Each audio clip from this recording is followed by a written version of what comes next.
ஒரு கிராமத்துல ஒரு சாதாரண குளம் இல்ல. அந்த குளத்துக்குள்ள ஒரு மாய உலகம் இருந்துச்சு.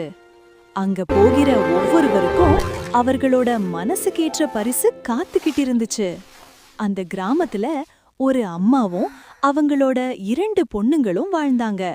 மூத்த பொண்ணு மாயா, அன்பு நிறைந்த மனசு, எப்பவும் மற்றவர்களுக்கு உதவணும்னு நினைப்பா.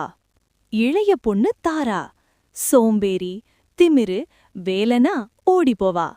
ஒரு நாள் மாயா குளத்துல தண்ணி எடுக்க போனா. அவளோட வெள்ளி குடம் திடீர்னு குளத்துக்குள்ள விழுந்துடுச்சு. அம்மா சொன்னாங்க, அதை எடுத்து வராம வீடு வராத. வேற வழி இல்லாம மாயா துணிச்சலா குளத்துக்குள்ள குதிச்சா.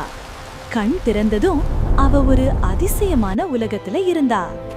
பேசும் மீன்கள், வண்ணமயமான பூக்கள், பச்சை நிற வானம். அங்க ஒரு காயமடைந்த சின்ன பறவை. என்ன காப்பாத்து. ஒரு நிமிஷம் கூட யோசிக்காம மாயா அத காப்பாத்தினா.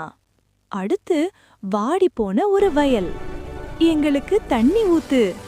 மாயா கஷ்டப்பட்டு தண்ணி எடுத்துட்டு அந்த வயலை உயிரோட மாற்றினா. கடைசியில ஒரு மர்மமான மூதாட்டி. நீ நல்ல மனசு கொண்டவள், எனக்கு உதவி செய்றியா? மாயா சிரிச்சு ஆம்னு சொன்னா. ஒரு நாள் முடிஞ்சதும் ஒரு பெரிய கதவு திறந்துச்சு. ஒளி மழை போல அவ மேல பொழிய ஆரம்பிச்சது. அவளோட வாழ்க்கை பிரகாசமா மாறிடுச்சு. இத கேட்டு தாராவும் குளத்துக்குள்ள குதிச்சா. காயமடைந்த பறவைய பார்த்தும் உதவல.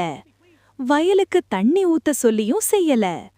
வேலை செய்யணும்னு சொன்னதும் தூங்கிட்டா. கதவு திறந்ததும் தங்கம் இல்ல, அழுக்கு மழை அவ மேல விழுந்துச்சு. அது அவளோட பேராசைக்கும் சோம்பேறித்தனத்துக்கும் கிடைச்ச பரிசு. நண்பர்களே, நல்ல மனசு, உழைப்பு, உதவி இவை இருந்தா வாழ்க்கை தங்கமா மின்னும். ஆனா பேராசை இருந்தா கஷ்டம்தான்.